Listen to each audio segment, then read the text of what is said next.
আজকে আমরা যে জিনিসটা নিয়ে আলোচনা করব সেটা হলো ভেন চিত্র বা ভেন ডায়াগ্রাম। ভেন ডায়াগ্রাম হলো যে গণিতের যেকোনো জিনিসকে খুব সুন্দরভাবে উপস্থাপন করে। এটি হতে পারে একটি সার্কুলার বা রেক্ট্যাঙ্গুলার অথবা একটি আ এগুলাই দিয়ে আর কি প্রকাশ করা হয়। যেমন ধরো যে এখানে একটা সার্কুলার দেওয়া আছে বা ভেন চিত্র দেওয়া আছে। এটা দ্বারা আসলে কি বোঝায়?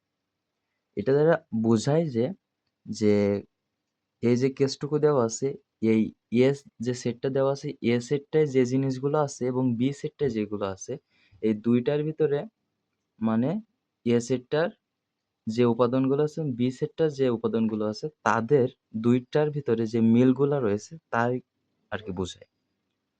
ফর এক্সাম্পল যেমন ধরো যে একটা সেট আঁকায় যে একটা সেট, তার ভিতরে আছে ভালো একটা গুণ আছে, আরেকটা হলো সাহায্য করা। এটা একটা আর গুণ আছে। সাহায্য আর একটা হলো দয়া। আর বি একটা সেট যেখানে ভালো গুণ আছে একটা, আর হলো উম পড়ুয়া, আর একটা হলো উম খেলোয়াড়।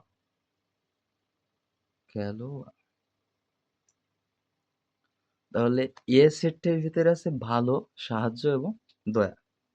এবং বি সেটটির ভিতরে আছে ভালো, পড়ুয়া এবং খেলোয়াড়। এর মানেটি আসলে কি বোঝায়? মানেটি বোঝায় যে এ সেটটির যে ভালো গুণ রয়েছে এবং বি সেটটির কিন্তু সেই ভালো গুণ আমরা দেখতে পাচ্ছি। ২ টাই কিন্তু এই ভালো গুণটা কমন পাওয়া যাচ্ছে। তার মানে জিনিসটাকে যদি আমরা এইভাবে প্রকাশ করি,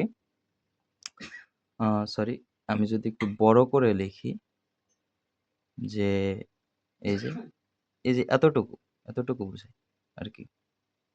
এই। এর মানে হলো যে এটা হলো বি সেট এবং এইটা হলো এ সেট। তার মানে এখানে বি সেটে আছে যে পড়ুয়া, এটা হলো পড়ুয়া আর এইটা হলো খেলোয়াড়। আর এটাতে এ সেট আছে, এটাতে সাহায্য আর এটাতে আছে দয়া। আর এই যে ভালো যে দিকটি রয়েছে তাদের মধ্যে এই ভালো দিকটি কিন্তু এই জায়গায় আরকি প্রকাশ পাচ্ছে। আরেকটা আমরা উদাহরণ দেখে নিই যে এখানে একটা উদাহরণ দেওয়া আছে ১০ জন শিক্ষার্থীর মধ্যে ৭ জন ক্রিকেট খেলে এবং ৪ জন ফুটবল খেলে। আবার এই জায়গায় আরেকটি দেওয়া আছে যে আ কয়জন কয়জন আছে ২ টি দলে ৫ জন করে খেলে। মানে এখানে আসলে গরমিল হয়ে যায়, তাই না? যে ১০ জন শিক্ষার্থীর মধ্যে ৭ জন ক্রিকেট খেলে আবার ৮ জন ফুটবল খেলে। তার মানেটা আসলে কি বোঝায়? তো এটা তো ১০ জন হয় না, এটা তো ১৫ জন হয়। কিন্তু জিনিসটা এইভাবে দেওয়া নেই যে ৭ জন ক্রিকেট খেলে, তারাই শুধু ক্রিকেট খেলে কিন্তু ফুটবল খেলে না, এরকমটা না।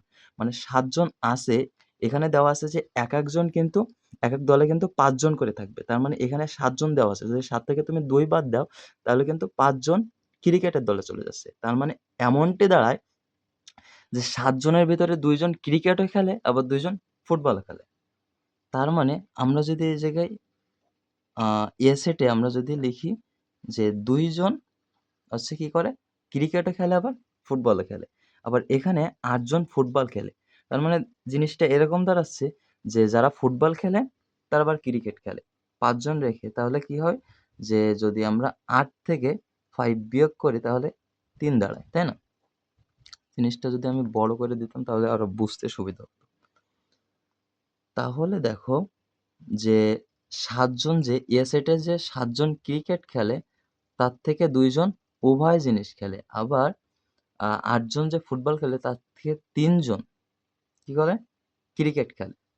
তার মানে যে ৫ জন আছে, যে মনে করো কি? যে এর থেকে যে ৫ জন আছে তারা কি করে? উভয় জিনিস খেলে।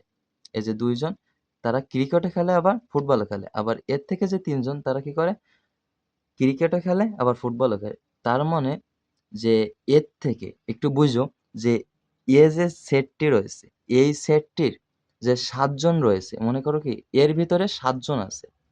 এই 7 জনের ভিতরে 2 জন, এই জায়গায় আছে 2 জন কিন্তু কি আছে ক্রিকেট খেলে আবার ফুটবলও খেলে। আবার বি সেটে যে ৮ জন রয়েছে তারা কিন্তু ফুটবলও খেলে আবার ক্রিকেটও খেলে। তার মানে যে মিলে যাচ্ছে এই মিলটুকুর ভিতরে কি হচ্ছে যে এর ভিতরে কিন্তু ৫ জন আছে।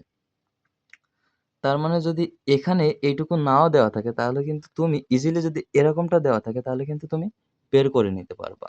2 + 3 + 5 তাহলে আমাদের কি দাঁড়ালো? 10 দাঁড়ালো। আশা করি তোমরা ভেনচিত্র সম্পর্কে কিছু একটা ধারণা পেয়েছো।